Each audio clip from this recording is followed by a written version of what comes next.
Информационная служба «Осетия ТВ» – главные темы выпуска. Наставник Хасана Бароева, заслуженный тренер России по греко-римской борьбе Владимир Уруймагов начал готовить детей. Известный тренер воспитывает спортивную молодежь не первый десяток лет. Среди его учеников – победители и призеры Олимпийских игр. Североостинскому педагогическому институту 90 лет. В Осетинском театре юбилейную дату отпраздновали сотрудники института. Среди прочих лучших педагогов поздравляли вице-премьер правительства Северной Осетии Рустем Келихсаев и министр образования республики Алан Огоев. Мадалон Овжак Мадау Ачин. Эти слова стали ключевыми в республиканском конкурсе авторских стихов на родном языке. В этом году он проводился впервые среди учащихся республиканских школ. Эти и другие темы далее подробно. Оду остинскому языку воспели в рамках республиканского конкурса авторских стихов Мадалон Овжак Мадау Ачин. В этом году конкурс проводился впервые среди учащихся 5-11 классов республиканских школ.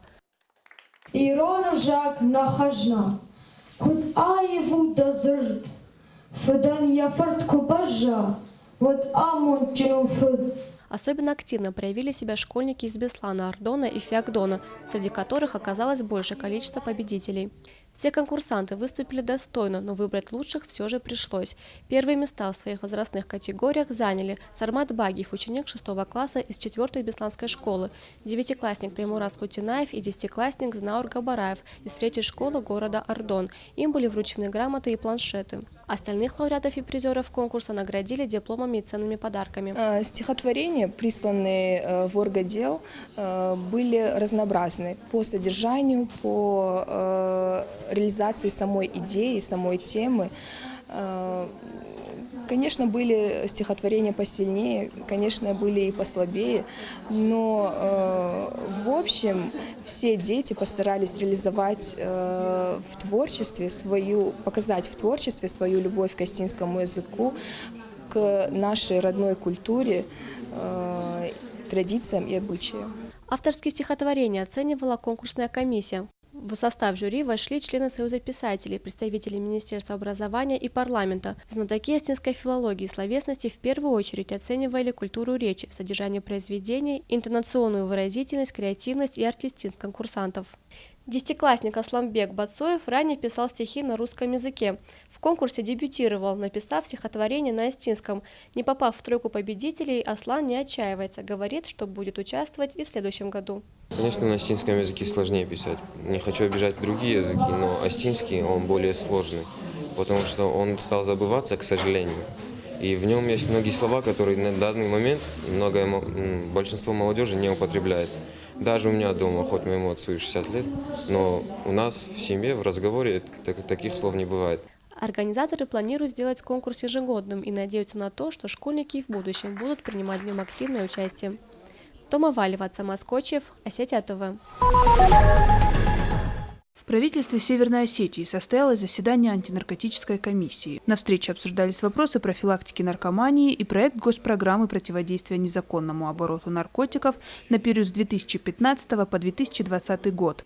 Также были озвучены результаты 3-го съезда Всероссийского молодежного волонтерского антинаркотического движения. С докладом выступил начальник управления региональной службы судебных приставов Алан Купеев. Он сообщил, что на сегодняшний день за хранение и распространение наркотических средств в колонии находится более 1500 человек, а более 2500 стоят на учете. О работе реабилитационного центра говорил главный врач Александр Газаев. По его словам, необходимо регулярно предоставлять в республиканский центр список заключенных, у которых до окончания срока остается меньше месяца. Цель подобной практики – мотивация больных к лечению и реабилитации, а также создать соответствующий центр, задачами которого будет мониторинг наркоситуации в республике, консультирование зависимых и работа с родителями и родственниками больных. Вопросов бывает очень много, по крайней мере у родителей, вот как себя вести, например, с больным, да, наркозависимым родственником, да, или, например, в какой реабилитационный пойти лечиться.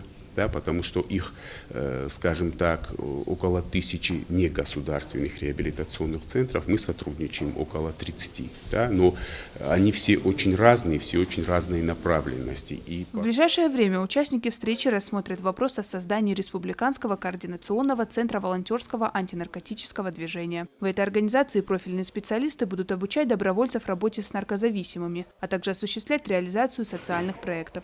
Фатима Макиева, Евгений Маркин, Осетия. Осетия ТВ.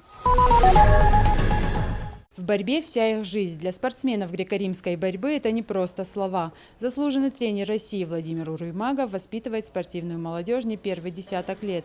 Среди его учеников победители и призеры Олимпийских игр – Хасан Бароев, Алан Хугаев, Рустам Тотров. Этим ребятам удалось достичь высот в большом спорте благодаря профессионализму тренера и собственным стараниям. Хочется опять пройти этот путь, как мы прошли со старшими ребятами. Ну, естественно, нравится. Сейчас это вот наши глазами такими хлопает и рот открытый, слушают внимательно. И это привлекает и заводит на очередные этапы жизни их и нас. Как признается мастер, с начатого пути он не намерен сворачивать. Сегодня его школу посещают более 50 ребят от 10 до 14 лет. Частый гость в борцовском зале – министр спорта Хасан Бароев. Своему бывшему наставнику в воспитании ребят олимпийский чемпион с радостью помогает. Пройдя такую карьеру как тренер, я думаю, мало кто из тренеров может гордиться и такими результатами, которые достиг он в спорте. Взял и вернулся в прошлое и все решил опять создавать все изнизу. И вот сегодня вы видите, какие дети, какой возраст здесь в этом зале. Дай Бог, чтобы у него хватило терпения, потому что это не год, не два, это лет 10-15. Ему нужно попадеть очередной раз, все начав с нуля. Георгий Тибилов – борец классического стиля. В спорте он уже 7 лет. За эти годы юноша завоевал не одну награду. Как говорит тренер, юный борец достиг больших успехов. Он мне посоветовал, как правильно стать в кресту, правильных движений. Например, вот воткнуть ногу и вытащить, не кидать. Ну и сказал стремиться к лучшему, больше как. Сказал стремиться к лучшему. Я хочу тоже стать олимпийским чемпионом, как Хасан Бароев. И буду стремиться к этому. Непрекращающийся профессиональный рост – залог успеха для любого спортсмена. Ежедневные тренировки, разработка стратегии, жесткий режим – особая мантра для юных борцов. Стоит отметить, что за последние несколько лет Осетинская школа спортивной борьбы вернула себе былые позиции. Рая Дзантьева, Алан Гасанов, Осетия ТВ.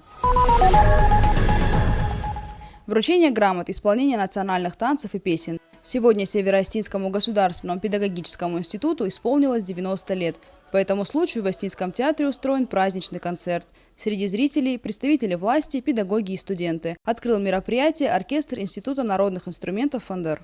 За такой недолгий срок институт не раз занимал лидирующие позиции в рейтингах страны. Многие студенты вуза сегодня известные видные деятели культуры и политики. В их числе известные писатели Георгий Кайтуков, Гриш Плиев, Махарбек Кочиев, научные работники Алихан Тотоев, Таймураз Караев, Харитон Салаев. Хачиров Сергей, Хозев Яков, Гриш Плиев. Посмотрите, это это Кайтов Сергей. Поздравили гостей вице-премьер правительства Северной Осетии Рустем Келихсаев, министр образования республики Алан Угоев, а также ректор Северо-Осетинского государственного университета Валерий Сазанов. Я передаю решение руководства республики о том, чтобы передать педагогическому институту, школе «Диалог» новое здание, которое строится. Сабина Алборова, Вадим Джоев, Осетия ТВ.